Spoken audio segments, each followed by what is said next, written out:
thing before you do. All right. Well, let me tell you this little story first to finish off with what we were saying, and that is the story about Okay. Sherlock Holmes and Dr. Watson.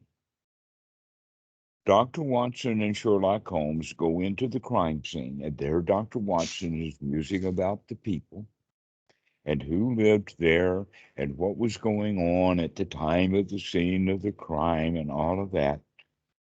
And Sherlock Holmes is there with his magnifying glass, and he's studying and he's looking.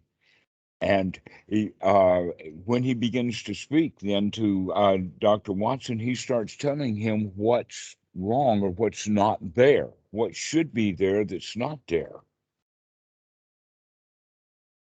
What Okay. should be Like there that's not there. it's not there.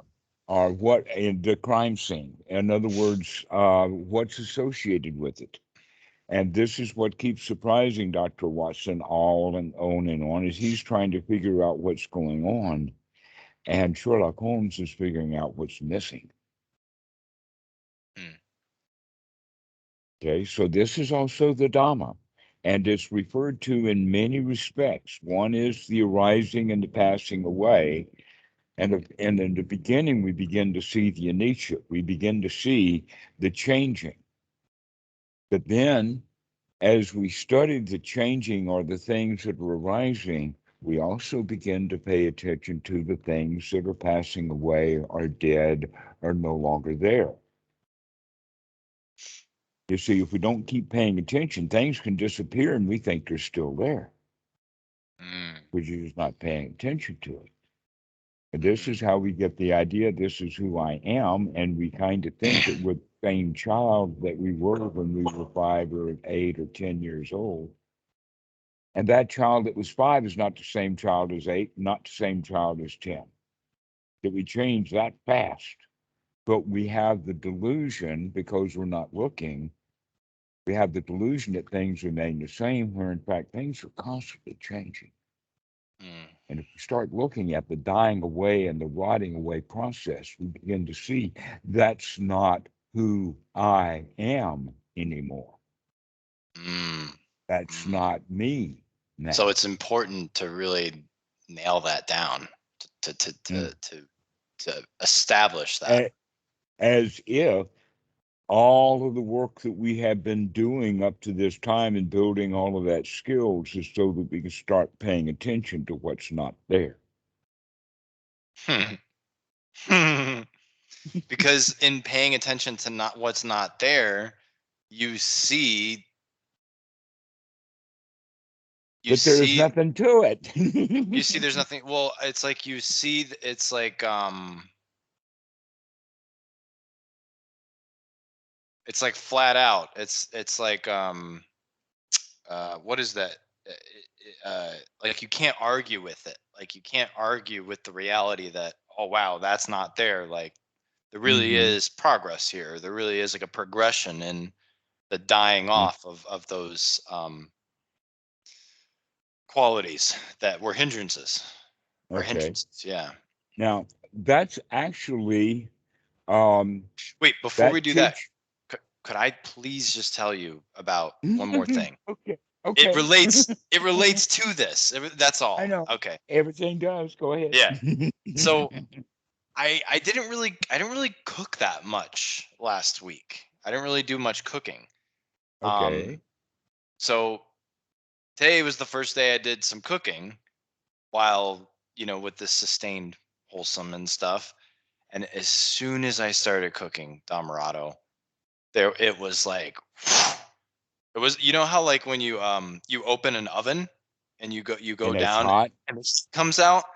That's Uh, how it was. uh, That's how it was. Everything was heating up. And as soon as I was like, whoa, whoa, whoa, whoa, whoa, whoa, whoa. I mhm. paused. I paused. I went into this room. I sat in my chair. I took a deep breath. Took a Just deep breath. exactly like you and I talked about doing. We Yes. talked about this exactly, and you Yes. went, I congratulations. did Let it. me hear I did it. it. And I enjoyed it. and I acknowledge that a No, sit success. and no, you go back to the point of you left the kitchen and you went to sit down and took a few breaths. I Go took a from few there. Yeah, I took a few breaths, and whatever I noticed from the breaths, whatever wholesome thoughts, I acknowledged them. I congratulated myself for them. I enjoyed them, and then I went back and I started Well, did doing it you go again. back with the thought of I'm this time I will cook happily? Did I you said have that thought? I didn't have that thought, but I said this time I'm ready to see clearly. I'm ready Okay. to see clearly. I'm guarding the mind. So nice. What a nice relief it is to guard the mind. And I'm just going to do this. I'm just going to enjoy this. And then there were some moments of success where it was like, here's the thing. When I'm with you right now and we're talking, and listening to you, it's very easy to focus on my breath and smile and see the water, the jet stream hit myself and then bring myself in for a hug. It's very there's a natural like organic flow to all that. When I start cooking though,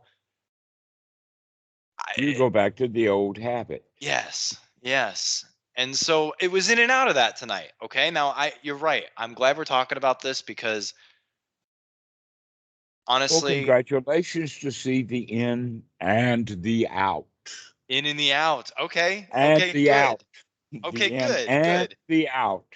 And the out. Yeah. No, in and the out. Yeah. And I was Because like, when you're in the heat of it, then you're out of anapanasati. And when you're in anapanasati, you're out of it. And you need to recognize that switching by seeing you're not doing it. So when you're in it, see that you're out of the other. And when you're out of it, see that you're in this one.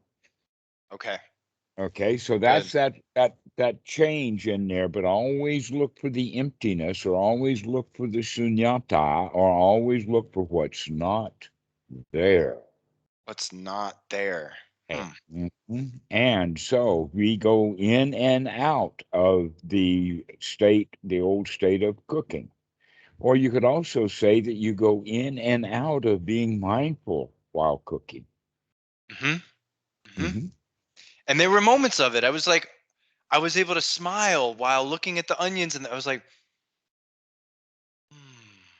Just like I am with you. It was like there was nothing that was different. And then I start stirring the onions, and I'm stirring them, and I'm looking, and I'm like, whoa, oh wait, where did I go? Like I came back, and then it was like, oh, okay. And I Well, think what I was the started thought that came back? Do you know now what thought it was? it was really that was the thing. It was challenging to see what thoughts were actually going on.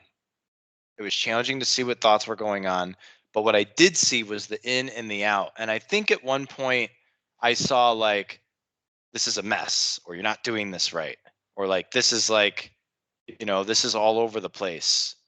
Things like that, I think, were like little blips in the radar. But Mm. I think maybe perhaps I think I started with an expectation. I started cooking and I thought, oh, this is gonna be great. This is gonna be great. All these sustained wholesome feelings. Oh man, I'm just gonna roll with it. It's gonna be great. And And then the food became important. yeah, When did the exactly. food become important? Right away. Right All away. right. As soon Okay. as Well, my knife fine. hit the shallot. Hmm.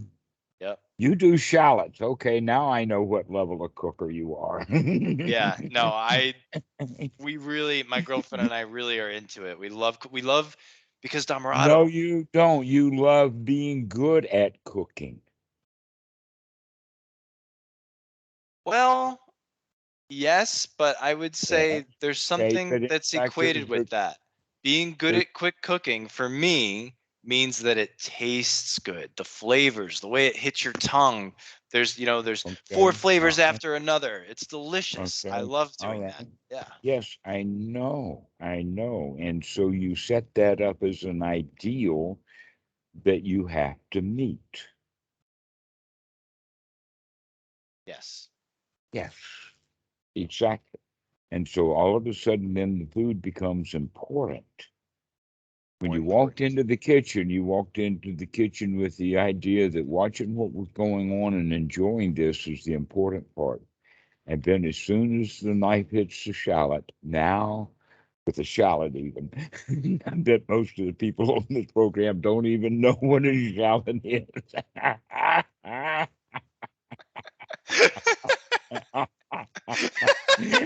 And at first you called it an onion.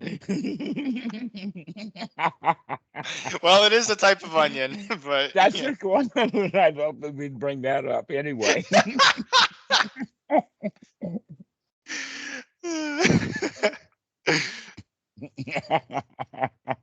Okay, so you waltzed in there with the idea that I'm going to be mindful, and that's what we're going to be doing. And as soon as that's literally beautiful, as soon as the knife hit the shallot, now all of a sudden, shallots were important, More important.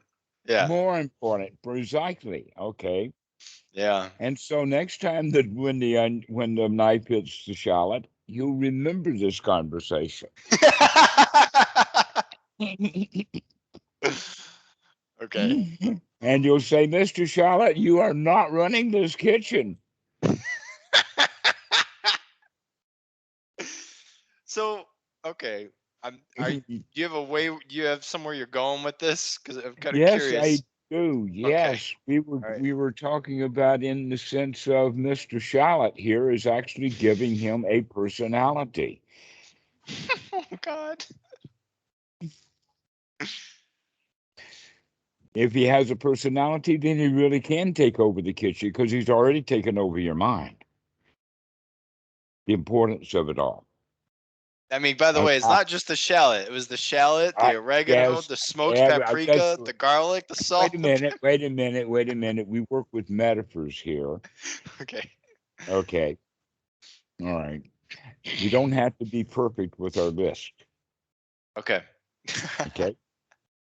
Now, actually, as a side point, which may take a while before we get into the real point, there are in NPA, transaction analysis, the followers of Eric Berne, they have, this was done by Tabby Kaler. I knew him. He was a star. He lived in California, but he visited Michigan often, because he could make a lot of money because there was a lot of psychologists at university. Okay, so and he taught about the five drivers, and he got the five drivers out of Eric Berne's life scripts that are in the book Okay, I'm Okay, You're Okay, which was the bestseller.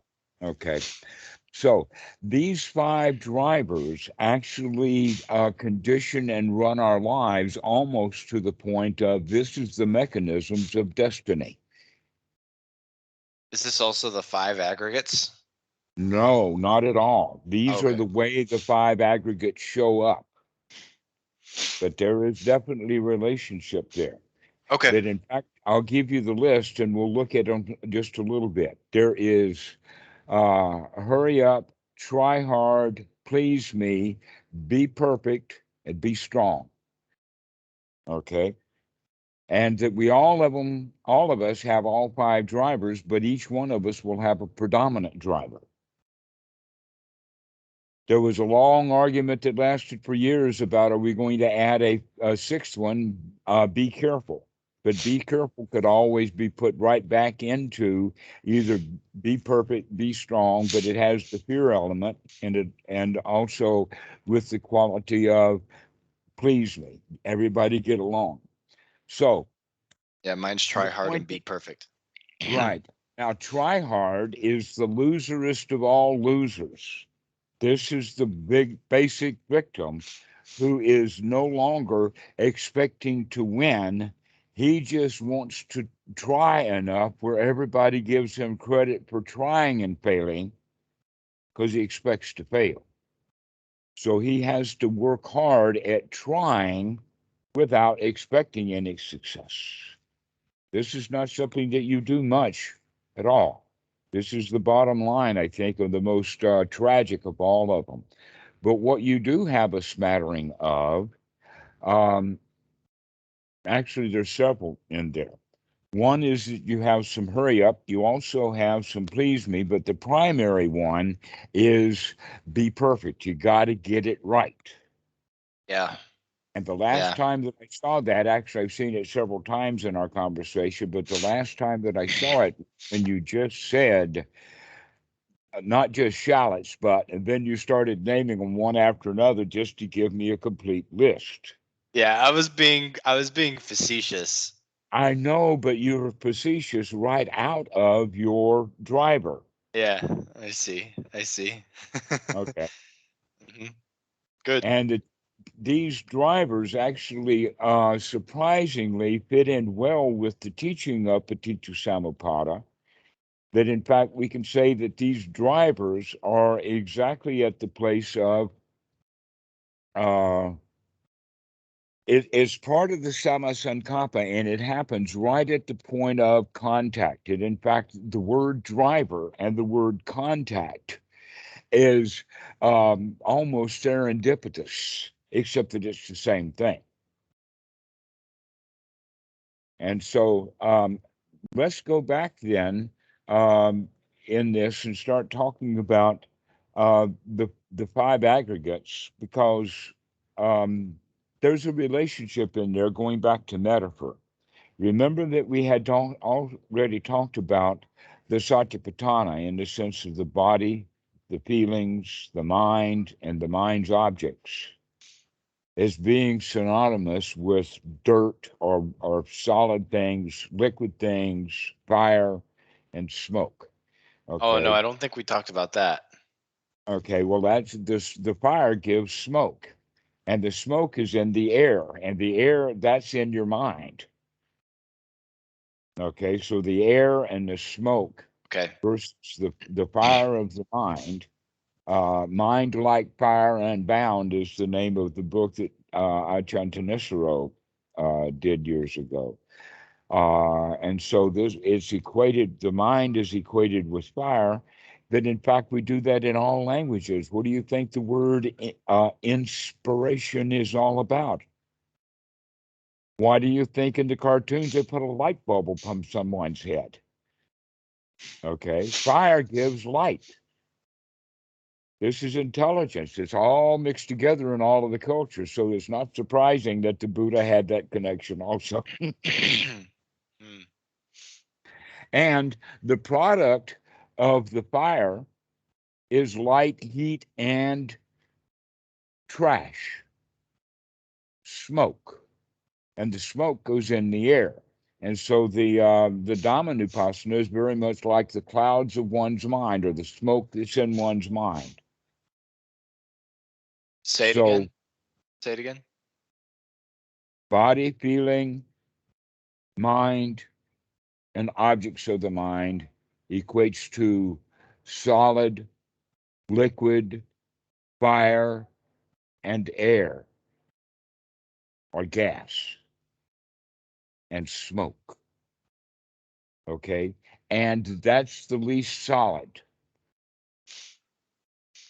Okay. Well, this is just a metaphor. And that there, if we take the metaphor and rearrange it a little bit, first off, we can see that this is also the practice of anapanasati, is so that we can fully get in touch with what is the body, what are the feelings, and what are the mind. And when we get that solid, then we can really see the smoke. Okay. And there is actually a shortcut method, they call it. And the shortcut method is you do not have to get all the way into first jhana. You can see the smoke without getting there. And then they call that dry meditation or vipassana, as That's what I've opposed been to the doing for wet. the past 2 years. Okay. And you're not getting very much into the smoke very well because you can't see very well because the smoke has gotten into your eyes. But when you clean your eyes out and can see very well, then you can see the smoke, especially get a bit of distance from it. Well, I would say This that is I not think I my smoke. This is just smoke. I would say that I think I actually have some pretty great seeing. I can see pretty well. I Well, you've just been can't working see at it pretty so hard. I can't see pretty well stably. Mm-hmm. Okay. Not Well, we yet. all Not right. stable.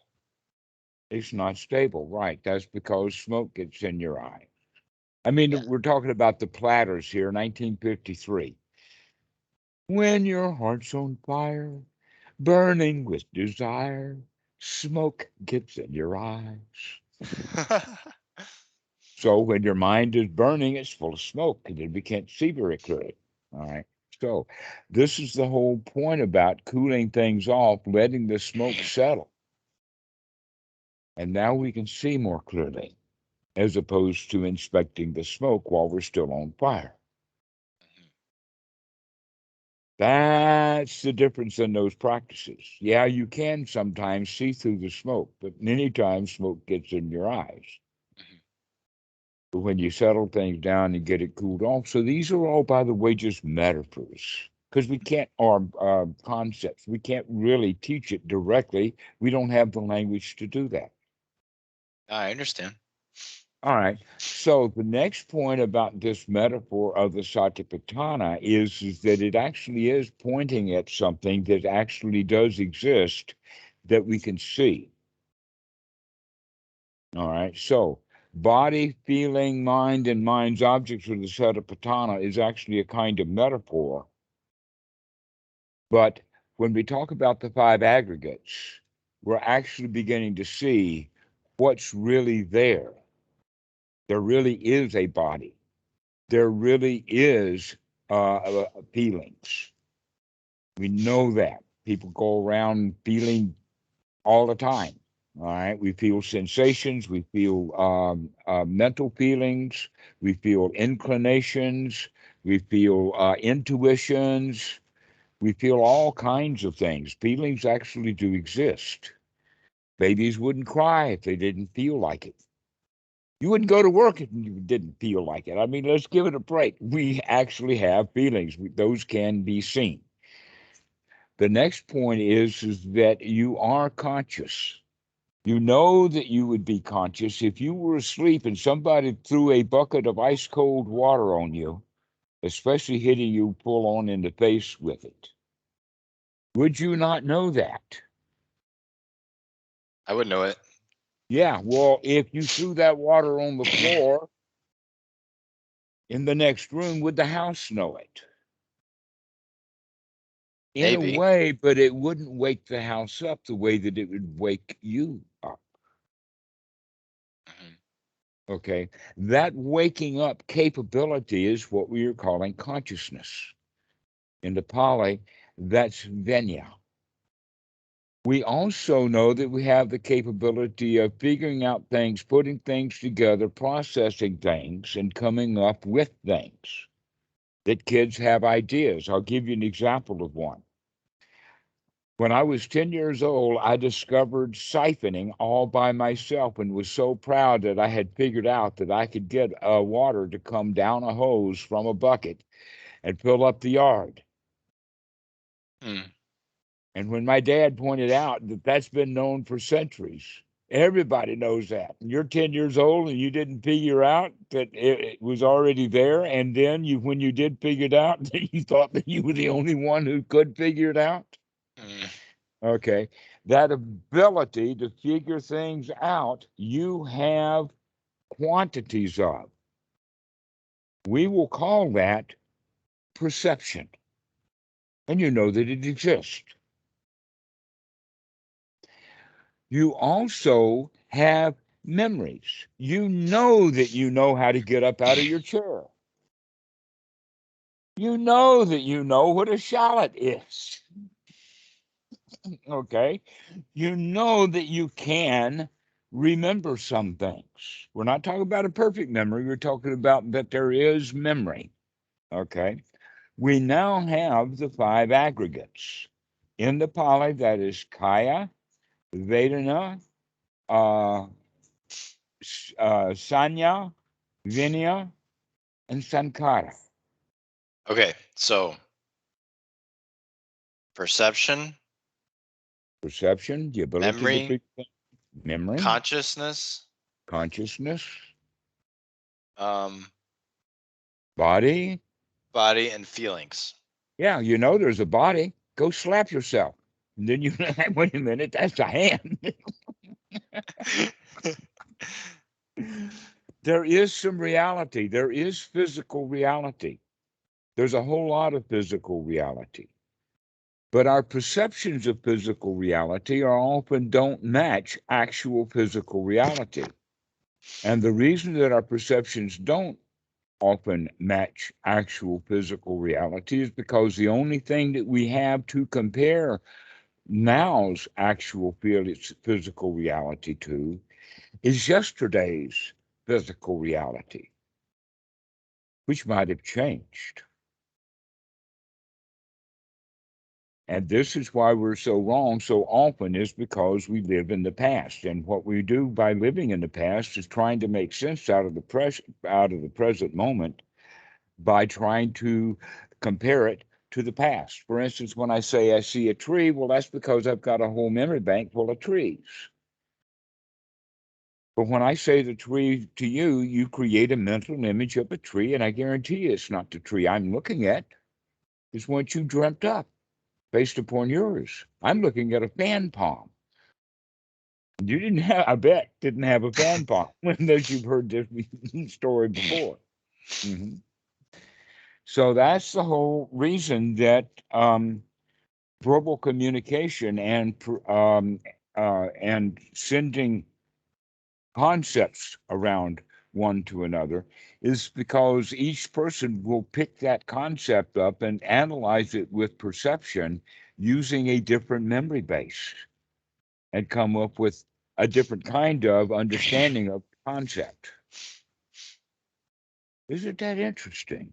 Okay, that we all are products and continue to be products of our past until we begin intentionally to pay attention to present moment. And if we don't understand it, because we're not comparing it to the past, and keep looking, and we probably will be able to figure it out based upon a series of evidences immediately in the past, rather than going way back in the past and getting things to figure it out with.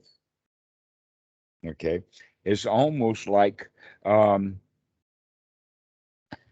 every having a library, and every year they add all the new books on a new floor, so that the lower the floor, the older the books are. Down on the ground floor, the books are really, really, really old. And the ones on the top, but you had to come up to the top to see the current books. Most people just want to live in the old books because it's too hard to climb the stairs of right effort to come up and see the latest editions, the latest books. Okay, but when we stay up on the top shelf or the top floor, that means that whenever we read something new, we're comparing it to new data rather than really old stuff. And so we begin to now understand that we can layer that sankara, that rather than going in and getting the old stuff to compare to, we can compare it with new stuff. And that's exactly what we're doing in our practice. That when you say you feel great, you're now storing the feelings of feeling really great. And so next time when you go to compare something, you're more than likely going to come up with a feeling of great rather than the old feelings you had when you were 3 and 4 years old. You see where we're going with this, okay? That when we create new experiences, those become our new base. Hmm. Hmm. But when the experiences we have are the same old experiences of the old experiences, then we're just going to come up with just more of the same old thing. Hmm. Now, here's the point of this teaching from the Buddha is that in the body, there is no soul or self or entity that you can actually come to and say, this is actually who I am. There are a few things in the body that you can not do without, but there's a whole lot of the body that people can do without. An example of that is people will give a half of their kidneys away to someone else. Another person gets all of his teeth pulled, and when those teeth are pulled, the dentist wants to keep them for some strange law. But other people, they say, no, I really want to keep my teeth because they're me. They're part of me. They're my teeth. Okay. Yeah. And my body, my limbs, my arm. But you could lose the right arm and be okay. So that right arm is not you. Mm. And you could lose both your legs right up to your groin. You could lose the groin too and survive. So that's not you. When we recognize that, that's a whole different point of view because we think that we're the owner of the body. That in fact, the ones people, just as a side point, because it's humorous, when fat people hear about you cutting shallots and onions, their thought is, oh no, onions, I'll never get into ketosis. What? Do you even know what ketosis is? Oh yeah, ketosis. Hmm. Mhm. Shallots don't let you have ketosis, okay? Because there's that much sugar in there. What is ketosis again? Ketosis is when the body goes into the condition where you're actually pulling fat out and using that because there's no more glucose left coming out of the gut. Mm. And so it's a whole S- new chemical process, and ketosis are the chemicals that are associated with you actually burning fat. And they've got little keto sticks that you can put into your urine to see that these chemicals are there. That's just a side point. The point that So I really I wanted to ask you about the body. So if I like uh, if I like slit my throat, okay, or if I like stab myself in the heart, right? I would I would kill myself, my body, right? Like it is your body to a degree, right? It is my body because I would kill my body, the one I how about inhibit. you're a guest in this body Hmm. is a better way. And by the way, we point back to how you started it. You didn't say, what if I slit the throat? Or what if I stab the heart? You didn't say that, did you? What did you say? I said my. Uh-huh. This is the point that I'm saying is that we are so identified with the body that we automatically think of it as my body. We naturally attach to it. And yet, if it is my body, then that's very, very close to this body is me. I am this body. Okay. Now, when people have that kind of thought, delusional thought, I am this body, it can be manipulated by those who have enough wisdom to see that manipulation. Let me give you an example of industries, whole industries devoted to ripping off people who have the thought, I am this body. Sex, swimsuits, fashion industry. Makeup, Yes. Makeup medical for sure. doctors, half of medicine, Yeah. cosmetic surgeries, Yeah. all of that kind of stuff. Good. Congratulations.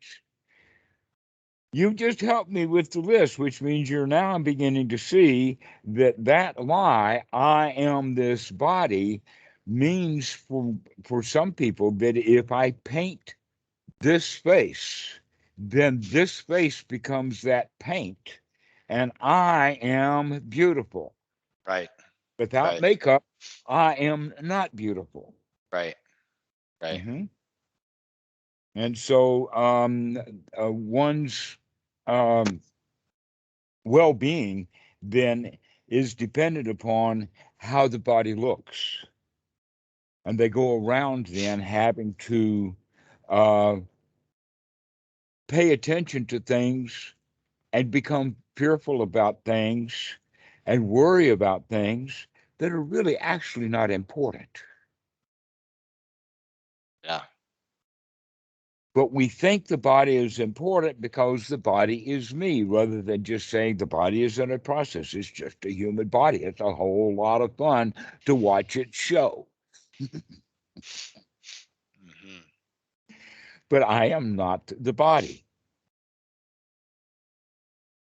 But I am inhabiting it, and it is my job to take care of the body, but I'm not the body. I don't even know who I am yet. In fact, that's not the right question to ask. But what we can ask, going back to that sunyata, the emptiness, is for one thing, I am not this body.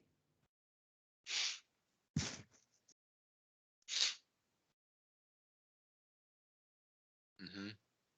Okay. Now, that does not mean that I can walk out of here and walk into another body. That's magical belief. Some people say, well, it'll take a century or two, but it'll happen. That's still just a magical belief. All right. What is going on then is the thought belief process within the mind. And that thought process is, I am the body.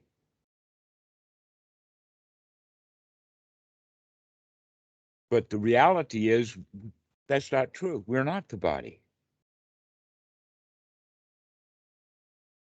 We had to investigate that to realize, no, I am not the body. That's why there's so many sutras about the five aggregates. And the Buddha actually questions the monks, are you the body? No, sir, I am not this body.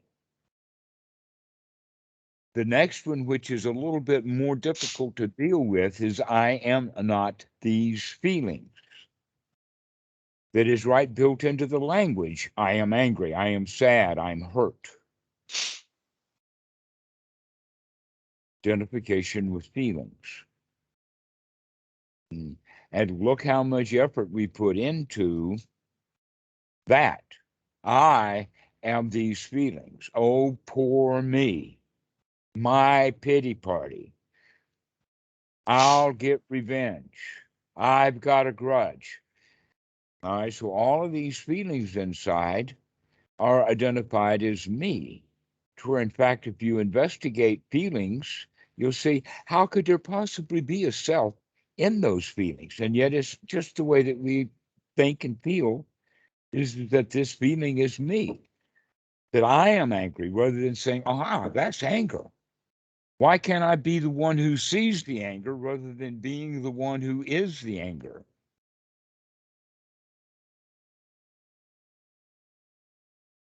That's very interesting. Okay, yes, I am not the feelings. The feelings are just what the body and the mind are experiencing.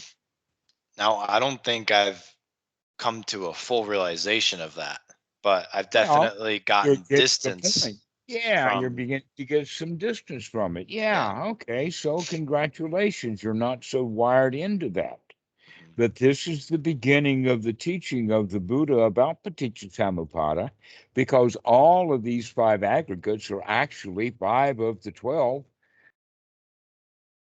They really are. They're five of the 12 of the Paticca. So if we can get these five down wired, then we'll understand what is the process that brings up the self.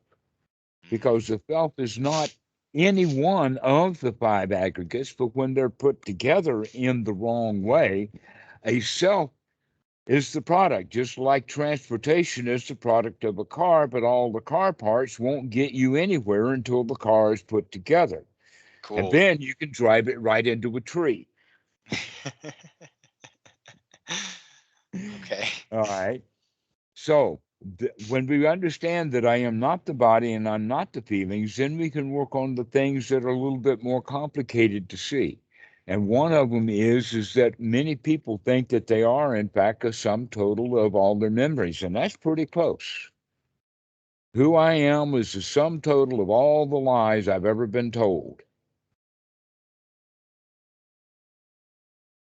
The only thing I am is a poor child's reaction and warfare against society. That's who I am.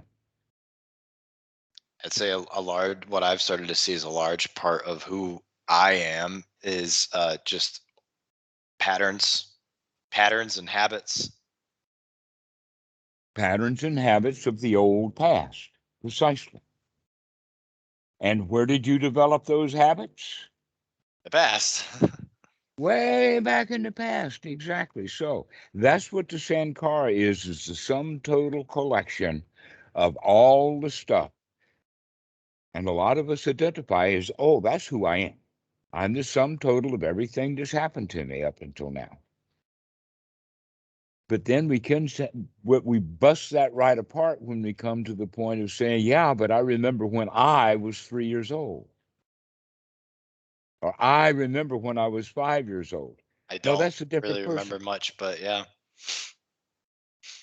Or when you were 10. Certainly you remember when you were 10, Hmm. fourth grade. Yep. Yeah. So you do remember, but we remember it in the sense of, I remember when. My bad. Sorry. Remember in the sense of, I remember when I was 10 years old, as if the me that's here now is the same me that I was then, Yeah. without giving credit to all of the events that happened that piled on that sense of me.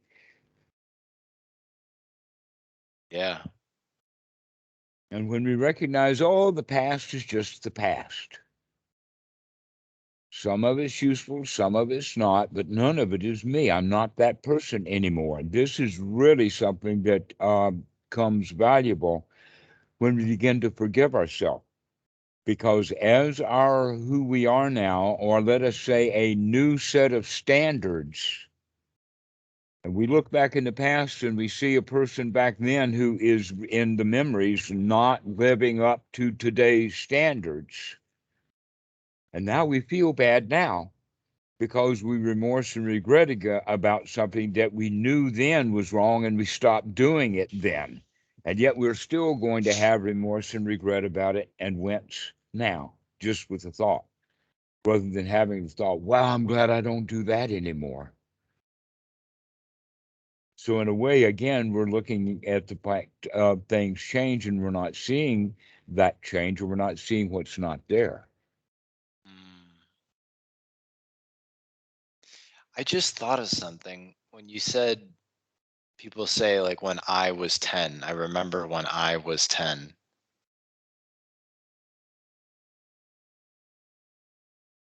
I feel like I, like, for a second, and even right now, like, see beyond the veil. There's like a veil that's covering the eye that I'm ignoring. And what that Mm-hmm. veil is that all there is just an eye. Like, there's no like, you're right, there is no account for all those years and all those moments. It's just like I speaks as if, like, how I am in the present is how I was when I was 10, and we're like the, like, it's the same. But there's Not at no all. there's no way that could be the same, because when I was in fourth, I just said it again. Yeah, exactly. And I don't know. I just, like, I saw something there. I saw something there. Hmm. Well, that's what this teaching is about, is to get us to unhook from our old ways of looking at things and begin to look at that past is not me. Wow. Well, man, that would be marvelous if I could really see that. That would be life changing. Take a look. Take a look with wisdom eyes, and you'll begin to recognize those are just a pile of old memories. And they got us to this point where we are now, but they're not me. Just a set of events, a set of memories. That's all. And not only that, but memory's not even that good. We have a whole lot of trouble with memory. One of the problems with memory is we don't understand things when they happen. Little kids, when they see mommy and daddy fight, that kid doesn't understand what's going on at all. All he feels is fear. There's an And so, interpretation top of mhm, yeah. exactly. And so, our initial input is often clouded and wrong. We store it haphazardly, and sometimes it gets confused with something else that happened, and now we think that it was Uncle Billy that was fighting with mom rather than daddy, or other things like this to make us feel better. And then we don't remember things when we pull it out. So we have problems with the initial storage, we have a problem with the record keeping, and we have the problem with uh, uh, reading that data or bringing it out. So memory's got some problems. And it's better when we see those is to recognize, yeah, but that's just human memory. That's not me and my memory. Why do I keep forgetting things? Because we all forget a bunch of stuff. Oftentimes we forget, almost always, we forget the good stuff and remember the dangerous stuff because of the self preservation instincts trying to keep us alive. So we want to remember and keep track of all the dangerous things, and all the really good times, we forget all about them.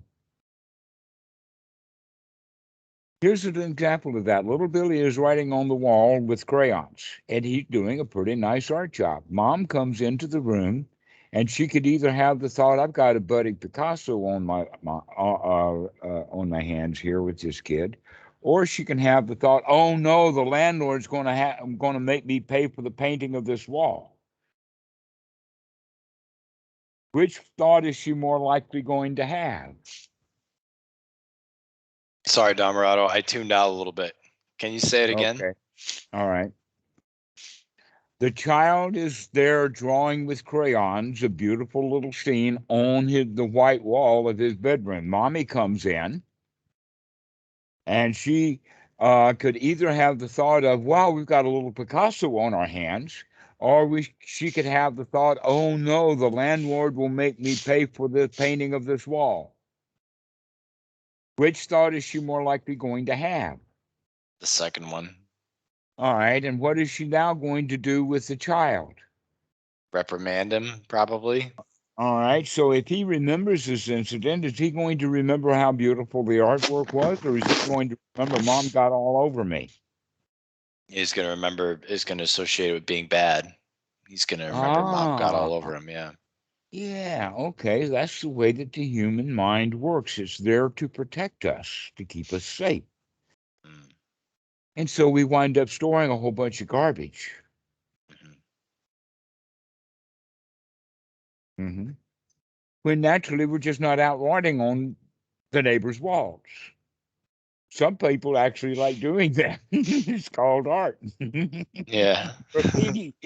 Yeah. But the point is that that proves then, by that logical deduction, that many things happen to where we don't store the good part, we store the bad, because as bad is useful, and the valuable, good, and wholesome is not important. Is the bad really useful though? Well, that's the way we were wired way back in ancient times. Mm. And we haven't gotten over that. Humanity hasn't really grown up to be human yet. They've got the equipment, but they don't know how to do it. They don't have the skills to actually put this human brain in proper alignment. But we're working on it right here on Skype, one at a time. All right, so now we've got 3 out of the 5. You're not the feelings, you're not the body, and you're not any of your memories. You're and let's use the next one. Okay, the next one we talk about is perception, because that was fairly easy to understand, that the human brain, the human mind, sees things, processes them, and comes up with a conclusion. And that you are not that processor, you are not the CPU. You're not the one who takes data out of the hard drive and figures out what's going on and then puts out the result. That's not who you are. All right. right? So you're not the hard drive storage, but now let's think of with the computer, you're also not the keyboard clicks of this present moment. You are not, in fact, consciousness itself. And this is the one where the most people become confused, is you are not consciousness. Now, in fact, Christianity believes that it's the consciousness, it's the knowing that I know is what's going to be reborn. So when I wake up in the next lifetime, I will know that this is me, rather than, oh no, consciousness is just all over the place. It comes and it goes, it's up and it's down. Sometimes you're conscious, sometimes you're not. Sometimes you're conscious of the eyes, and then you're not because you're conscious of the ears, and then you're not because you're conscious of the itch on your finger. And sometimes you're not conscious of much of anything because the old mind is just spinning and they're not really paying much attention to what the thoughts are. And so when we recognize that consciousness, like perception, like memory, comes and goes, at least the body stays around long enough for people to get confused. Am I this body? But consciousness is just in and out. It flitters in and out, back and forth.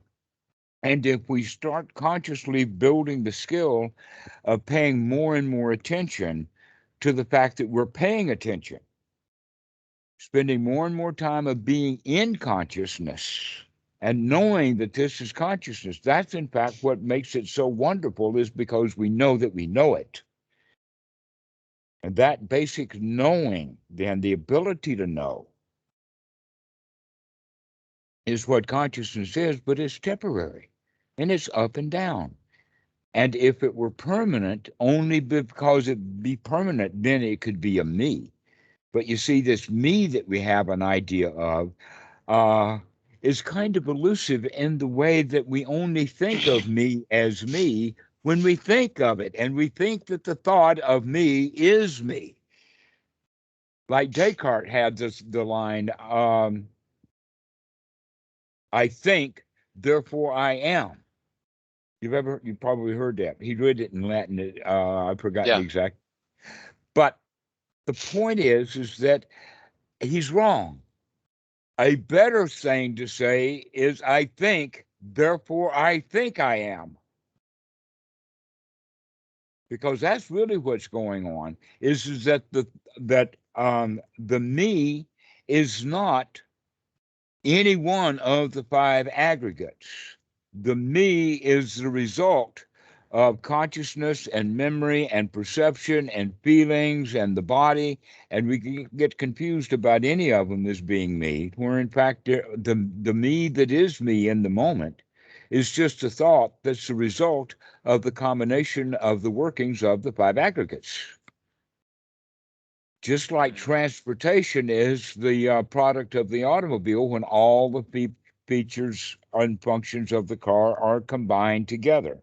Right. So the me is a culmination of a combination, right? You just say any one or any combination of one or the all five together of memories, feelings, consciousness, um, perception, and then a body. Mm-hmm. So it could just Exactly. be the feelings in that moment. I could say, oh, I'm I could angry. notice a thought. I'm angry. That right there is the me Mm-hmm. going into brought into existence. How about my thoughts?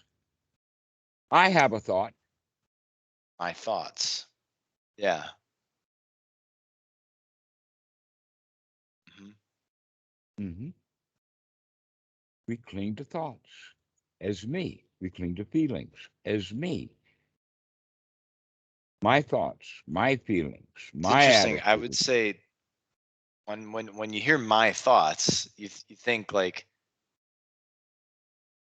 the what is what is the my that's being pointed to when you say my thoughts? And I think the my that's being pointed to when you say my thoughts is consciousness. Mm-hmm. Right, but see, that's the point is that you've never investigated it before. You're just going around with the idea of my thoughts rather than no, there is something else, perhaps consciousness, that is conscious of this thought. Mm, Hmm. That's the thing is that I am not the thought. I'm the one who sees the thought. mhm. Okay. Except that that comes and goes, and that I is not permanent. Mm.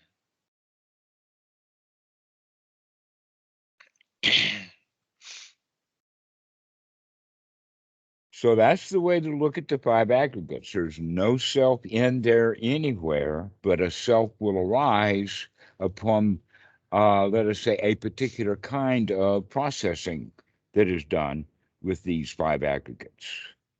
Without the five aggregates, you could not have a self, but any one of those five aggregates is not the self, which means that any self that does exist just arises and then passes away based upon conditions. That is not a permanent entity. You'd be surprised at how important that teaching is because if people have the idea that they're a permanent entity, like Christianity teaches, who are you to be good? Only God is good. You've got an original sin there, kid. You're broken. Isn't that their Mm, teaching? That you mhm. need a plastic Jesus on the dashboard of your truck in order to not hit that tree. Yeah. All right. So we are taught that we are permanent, everlasting. The language is set up for it in the sense of the fruit doesn't fall far from the tree. A leopard can't change his spots. Boys will be boys. Or she's just being Kathy. You know, that is the kind of language that we have Mhm, that indicates that people don't and can't or are unwilling to change. And the mhm. teachings of the Buddha, the first thing that we've got on the list, and everything is constantly changing. Well, if everything is changing, how about me too? The I, the me inside, can change. That in fact is up and down and back and forth, is there and is not there, is actually constantly changing anyway. Well, if it's constantly changing, why don't we put some right effort in it to get it to go into a place that's useful, valuable, and wholesome, rather than let it be all over the place? I am angry. I am afraid. I got to paint my face. I got to put on these clothes. I got to do this. I got to do that because this is who I am. And then I imagine at some point you let go of that too. That's right. You don't have to follow anybody's rules as an I, me, or mine. That's why Bhikkhu Buddhadasa talks about it in the sense is nothing is worth clinging to is I, me, and mine. So Now are the we? little Oh, go ahead. now the little old naughty Dhamma dude will go in there with the joke about that means that nothing is worth clinging to.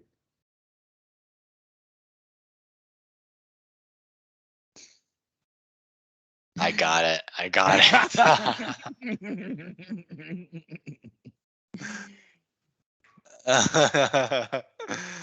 That's cool. Yeah, I got it. Um, Nothing is worth clinging to as I, me, or mine. So if we cling to nothing, then where is the I, me, or mine that's doing the clinging? We're yeah, not and clinging. then I imagine it's just the thing is like I've in my experience within the past 2 years, what I've noticed is if it's something that you can observe, right? Even if it's an experience, no matter how subtle it is, eventually that it must be let go of too, right? Because Mm-hmm. it's not complete Well, every freedom. toy gets old. Yeah. Every toy. Yeah, So let's move so on. so nothing, the nothingness will get let go of too, because if you can perceive nothing, well, it's not Ah, truly there it nothing. is. Right. Yeah. So I wanted to just say like um when I was were you going to bring this back to the shallot?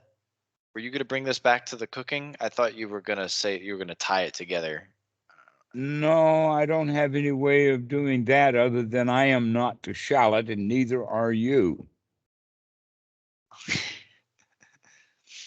Um, You're not the knife, you're not the shallot, and you're not the meal that's being cooked. And so if you wind up cooking food that's not delicious and nobody likes it and even wants to throw it at you, it's still not you that cooked the food. yeah. And therefore it's not your food that they're throwing at you. Yeah. And so it's not you that's being hit with the food, it's just this body. Yeah. I I just enjoy cooking food though. I mean, Yes, and then you don't. And then you do, and then you don't. Sometimes you enjoy the cooking of the food, and sometimes you really hate it while you're I doing I noticed it. that actually tonight. I was like, wow, I don't enjoy cooking as much as I say I do. Yeah, that's right. It's like this the permanence, right? Oh, I love cooking. Well, sometimes. Yeah, exactly. So I just want to get something off my chest. What I want to say is that I've had such great success. I've had such great like congratulations, great wholesome feelings past few days, past week, past almost 2 weeks now. Um and I really feel like that there's the feeling, but I really feel like the You combination of ready? my girlfriend coming home 30 minutes late and then the dinner just like it really got to me. Like I feel like I'm going backwards, but I know that's just another thought. I can see that one too and that one too, right? But I just wanted to share that with you and see if you had anything else you can offer me because Yes, I do. I don't want to I lose have this. I have a game for you to play. Okay.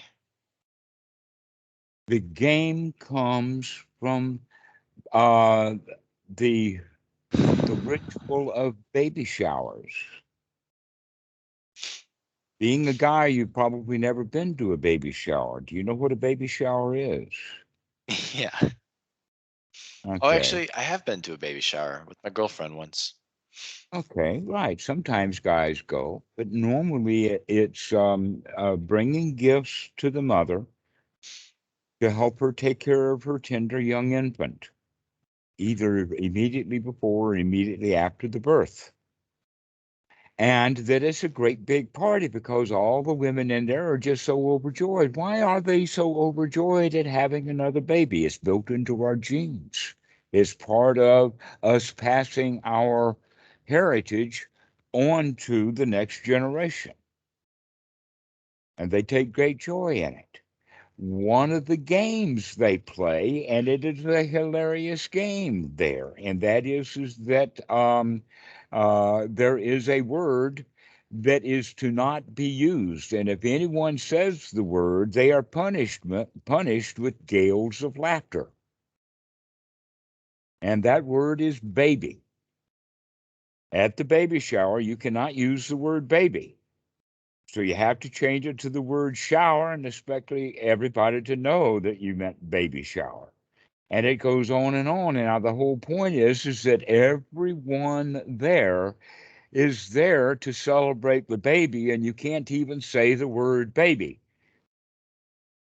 And here they are talking about the baby, but they can't use the word baby. And then they get all excited, and one of them will say baby, and all the other girls will howl with laughter. Aha, we saw you catch it. We may, in fact, have a booby prize at the end that the one who said the baby the least or the one who said it the most has to do something or another to make the game interesting. Okay? So you get it. You know this game. You've Now I understood it. do. Yeah. Now you do. Okay. You can't use the word baby. All right. We're going to change that for the Dhamma dude and say that we can't use the word baby either. What baby word are we talking about? Me and mine and I. So Okay. you start not using those words. You start taking them out of your vocabulary intentionally. And then Okay. also over time, that means you begin to take self referentials out of it. But in fact, as you'll notice, in these conversations, very seldomly is the one who is speaking ever referred to. Normally, it's the other side or it's the Dhamma. Only when people are asking particular questions will they get particular answers. But normally, we're not here to talk about some old fat man. See what I'm talking about? Hmm. Notice how much I've conveyed, and I haven't used any of those words, I, me, or my. So, this is the way then it becomes a game to play. Can you avoid using those words? And when you do, play like you're in the baby shower and just say, "Oh, I see, I see the eye too. I see, I see." Okay, so this is the way to begin to play. Is recognize that when you do make references to yourself, talking about whatever you're talking about with anyone or even to yourself, start seeing the deep habits that we have in our concepts that always come back to using first person pronouns. Okay. It's a game. I'm a little hesitant It about. is one of the most difficult games to learn to play. That's why I don't give it out much. I don't.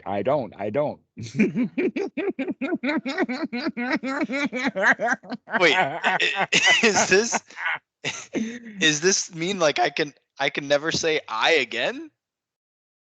No, I'm saying that when you do, you break out in peals of laughter because you No, caught yourself doing it. I mean after the game, because like I've talked to Dan Goldfield, and I'm pretty sure he says I haven't I. ever taught him this game.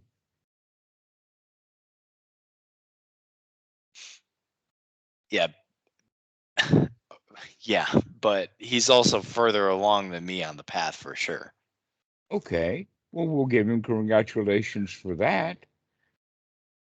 But you asked for a tool, Okay, and so I'm giving you a biggie. I am. I'm giving you a biggie. it just I, okay. You think this is gonna help with Waking you up, yes. If you can wake up into peals of laughter every time you reference I, me, mine. okay.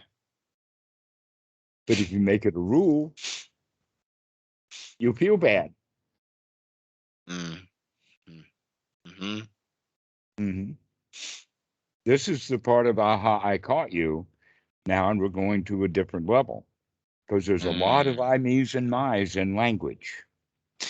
So what about when I'm just like sitting here or I'm cooking? Wait a minute. What about just sitting? All right. So what about just sitting here or cooking, and then there's a thought, I'm scared or I'm Hmm. afraid. Right. But And a when I better thought would be there is fear. I understand. What I'm saying is when I see it though, when it's seen, There you go. We're playing the game. when it's seen, do I is there laughing that's supposed to happen then too? if if you're joyful enough to enjoy your own mistakes, then Okay. you'll see them often And then and give um, yourself big barrel laugh and then every time. imagining what's going to happen eventually is You'll it will all recognize one thing that you're not in control of your own mind. You never were. yeah. You And thought it was yours all along. the thoughts will turn into there's just this, there's It's just this, just there's that. There's just this, this, there's that. just that, there's just And this thought, there's that feeling, there's this thought, that feeling. Yeah. Okay. mhm. And And so we begin to substitute. One of the substitutions would be Skype calls rather than calling.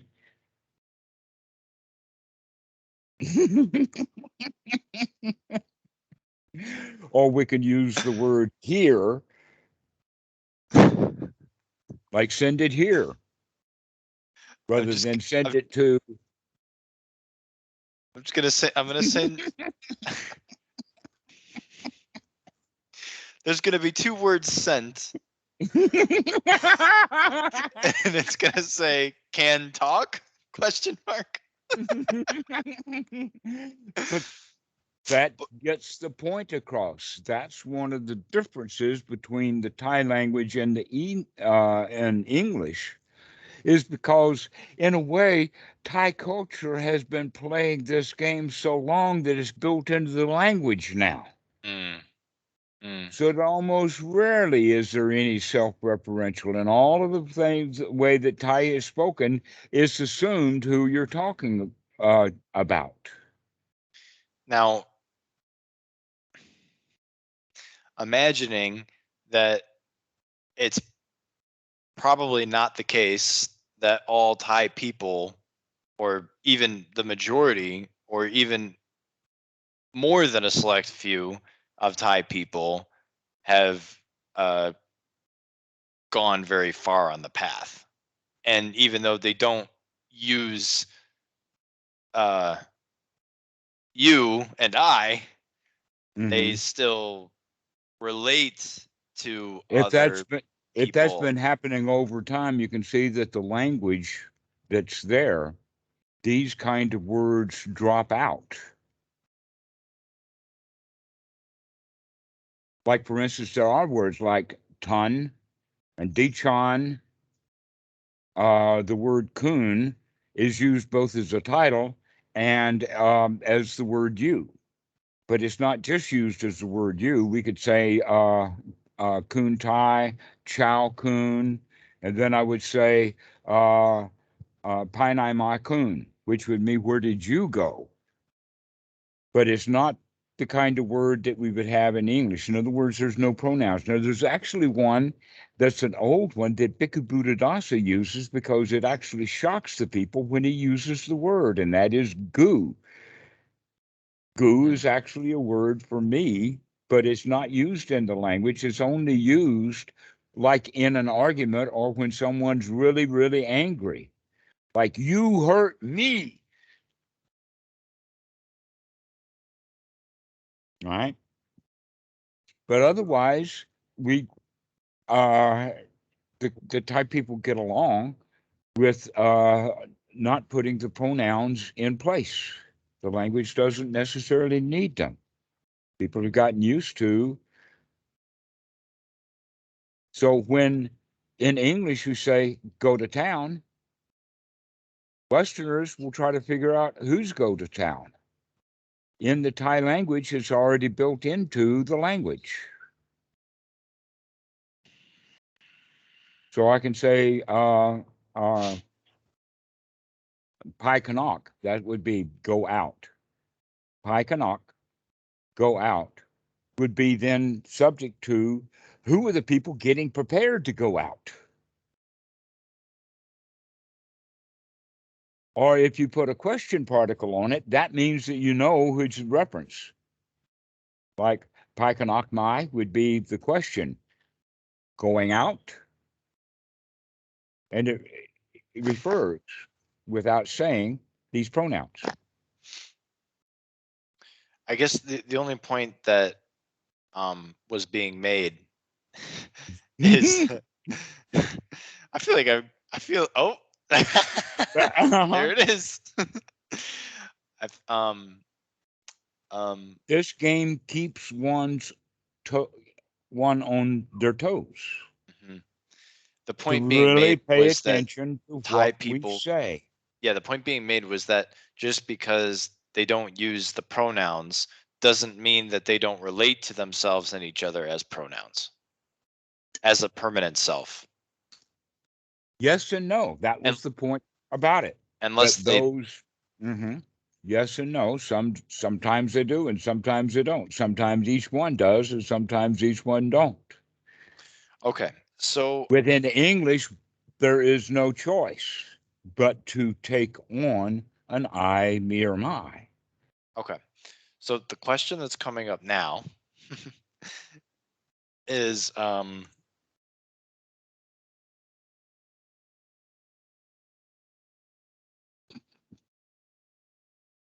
there there is some difficulty in sustaining the wholesome right now.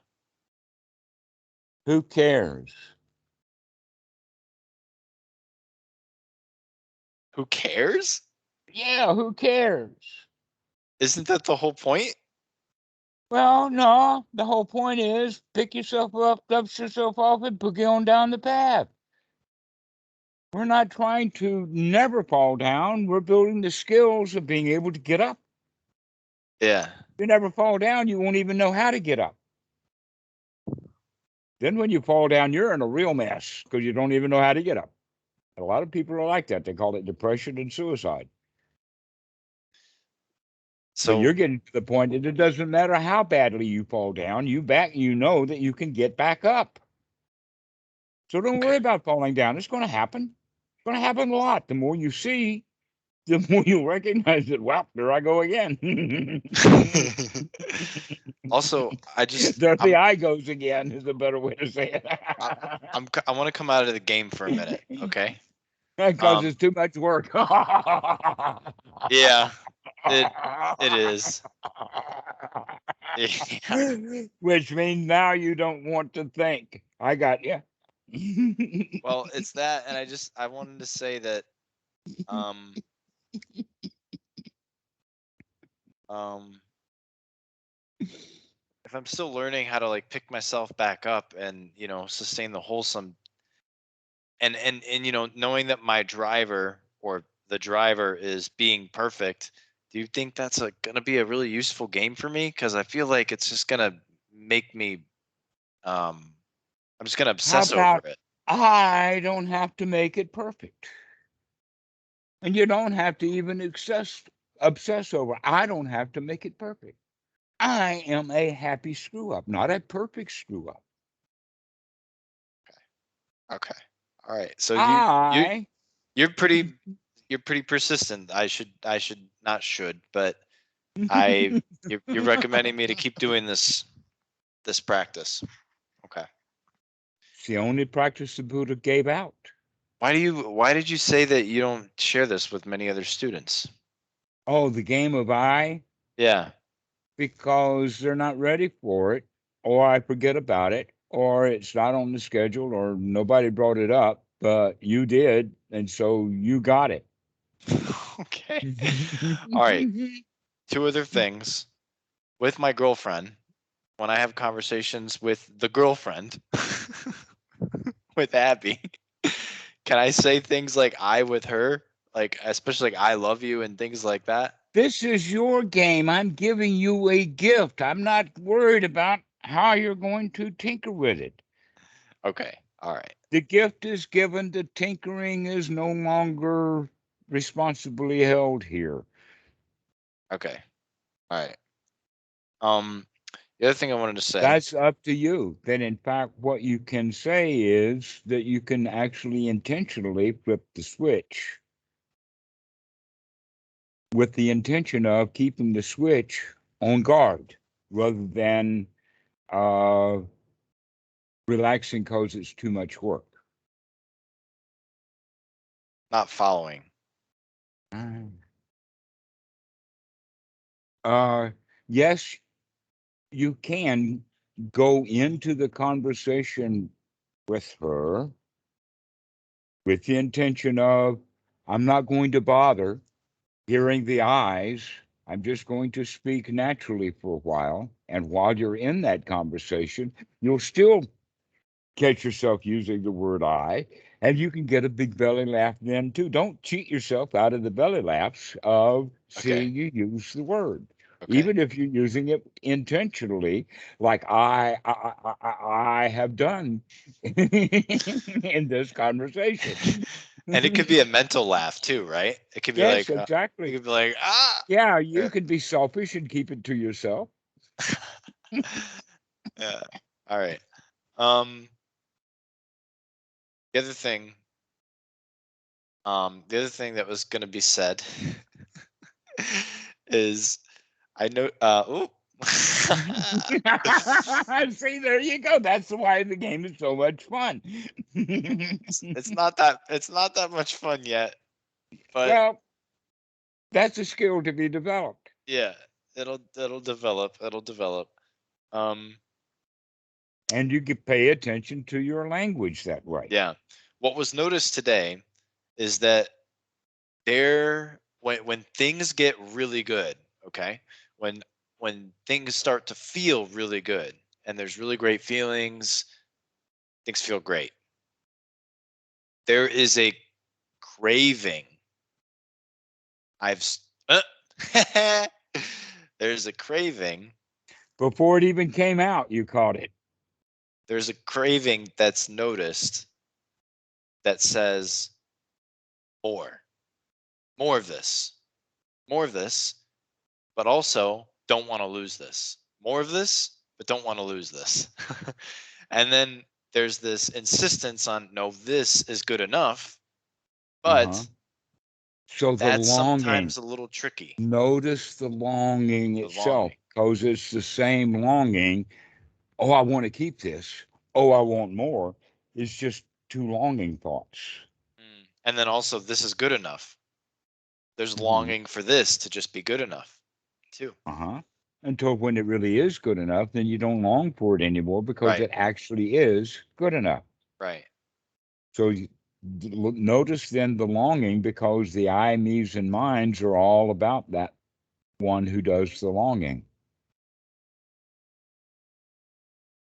So, what about now? Like, because I've been using this image. Oh, this imagery has been used to kind of uh, um, replace the unwholesome with the wholesome, right? But a lot of times, the unwholesome is noticed as an I thought or an I feeling. Hmm. I'm afraid, I'm scared, or I was arrogant, or I think I'm better than that. Like those are the kind of unwholesome thoughts that cycle, that are cyclical throughout the day. And I will, use the jet stream image and then pull the dukkha Hmm. close and then hug the dukkha or, Okay. yep. Yes. And then take a deep And breath, enjoy that. okay, I know all of that. Yeah. Yeah. Hmm. So, how to continue to do that if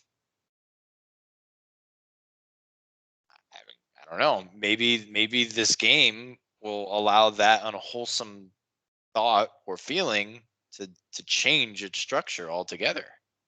Yes. Because Because you're paying attention to the words that you're thinking in. this is. I feel like you. There it is. There's a feeling that Never there's a mind. there's a feeling that this is gonna be difficult. Ah, that is Yes. that is seen. If that's an attitude, and I didn't give you a new job to do or a chore or something that was needed or necessary. I gave you a toy to play with. Toy to play with. Okay. And some toys are extremely, extremely complicated toys to take apart, figure out what's going on in there. It was a Rubik's cube that was Yes. given.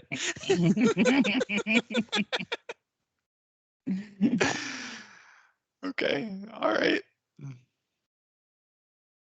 So think of it as a toy. Yeah. What is that toy? Don't say baby at a baby shower. So when there's enjoyment, okay, when there's enjoyment, um, and the wholesome, and things are feeling good.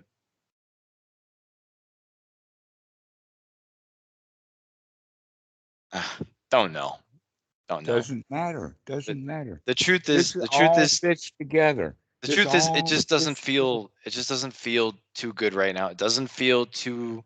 Um, there's not as there's not as much of a conviction in the experience of feeling and thought that there has been while sustaining the wholesome past few days. It's a bit more uh,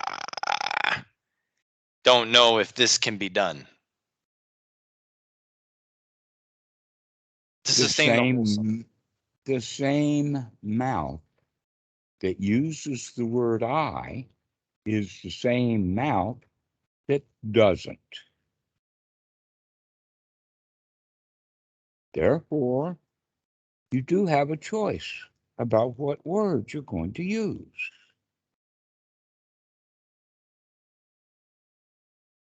You do. Oh no, Dhammarato. You do not have the confidence. And playing with this game will give you that confidence That's that not you can pay attention to the language that you're using and you can give yourself great joy. okay. And that it's only hard work when you go back into that old habit. And when you see that old habit, you can have a barrel of laughter then too. This is really interesting. See, you're catching the game. That's excellent. I, um I think oh. English language has a lot of noise words. What is being this is actually this is really cool. This is going to change the way of written words, I think too. Um That's a oh good place to practice it. That is a good place to practice it. okay. Practice going back, reading what's been written, and notice the eyes that are in there. Okay.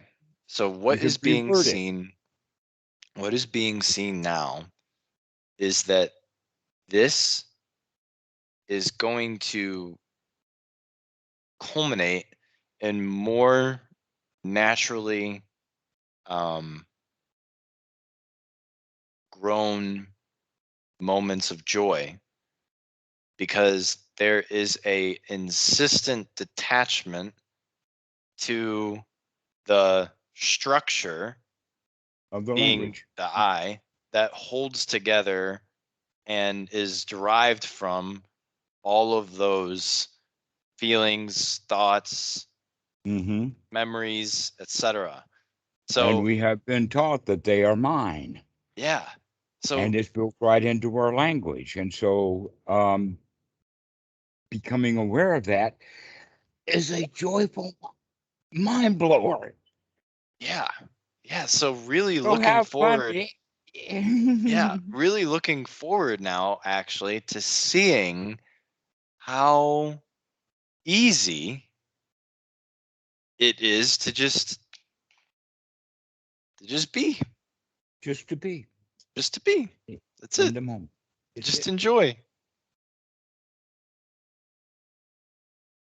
We'll go play with that. I got Gonna a go lot of shake some things up. I have no Mhm. idea what's gonna happen, but that's all right.